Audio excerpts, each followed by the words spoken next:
Hello. Today's new exciting installment to my reviews is The Walking Dead's Onslaught. Uh, Me personally, if I just had to save you a bunch of time, I'd say don't get Onslaught. Get Saints and Sinners. Saints and Sinners is way better. Personal opinion. That aside, hello. So this game isn't like total shit. There is a few things it does do right, but first I guess I should start with so the core premise of the game is that you do scouting missions over there by Michonne. Hi, Michonne. And you gather a bunch of resources and food, and the resources let you build up these different stations, for ammunition, extra health, more food found, yada yada, right? Helps you out in the long run. These are great little stations. The food that you collect increases your scouting party, which allows for other people to be recruited into the community, so that you can also upgrade those because you do need people to station and staff them. Once you have enough people in the community, you get to do Daryl's story. Hi, Daryl. Hey, Carol. As you've seen, there are all sorts of little cameos, which is nice. I love Michonne. She's kind of a huge badass. Daryl's awesome. He's fucking super cool and kind of dreamy. Hello. And Carol's a fucking psycho over there. Hey, Carol. Stay away from my fucking kids. So yeah, I Hey, have a how's it going? lot of problems with scavenging missions, which I will get to in a minute. So you pick a mission, you hop in the van with Eugene over there, and you go off to do your missions. This is the shooting range if you wanted to practice with the guns. I guess you could try practicing with the melee weapons, but there's no throwing them, so there is that. Customization, as you can see from like some of these little notches being filled in, that is a thing, and a lot of them, it's internal. Like say for example with the axe, it's mostly on the inside that got in its upgrades. And this gun, however, has visual upgrades. Like there's a little trinket here, and there's a little paint job and increased mag and stuff like that. It's all pretty cool. I enjoy it. It's not too bad. A lot of the upgrades too have benefits, like say for example every third zombie you shoot might drop something useful.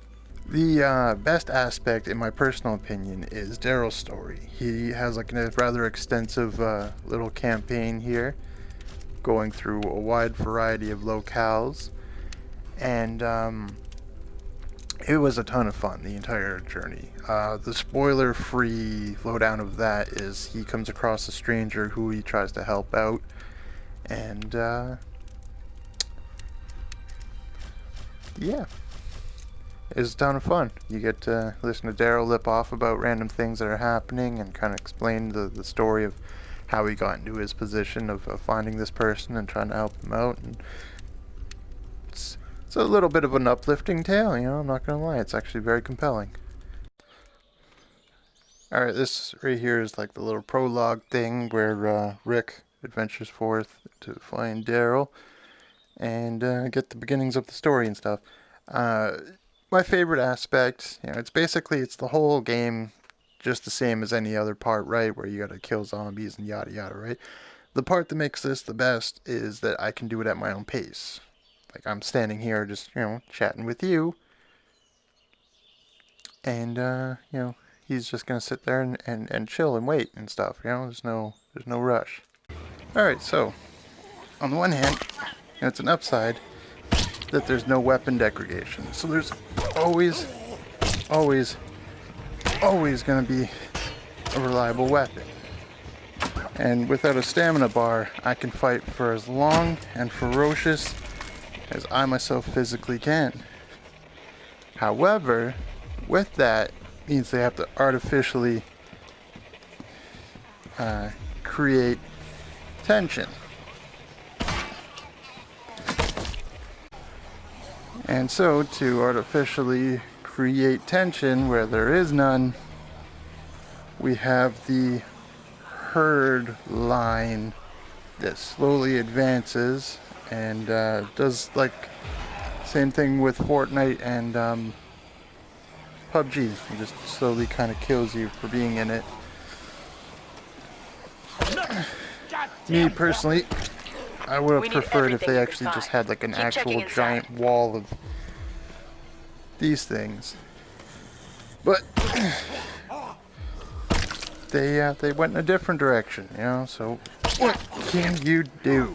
Shithead, get off! Besides bitch and complain that, you know, now they have to artificially create tension. That time I started aiming for the head. And they're otherwise pretty basic zombie horde game.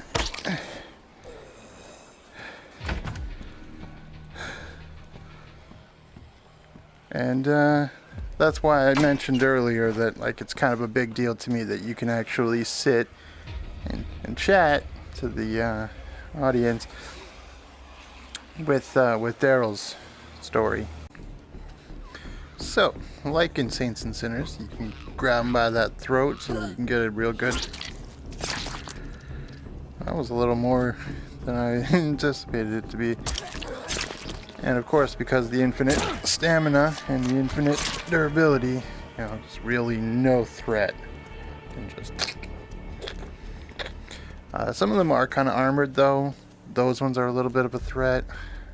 Other than that though, yeah, you can just basically run your way through them.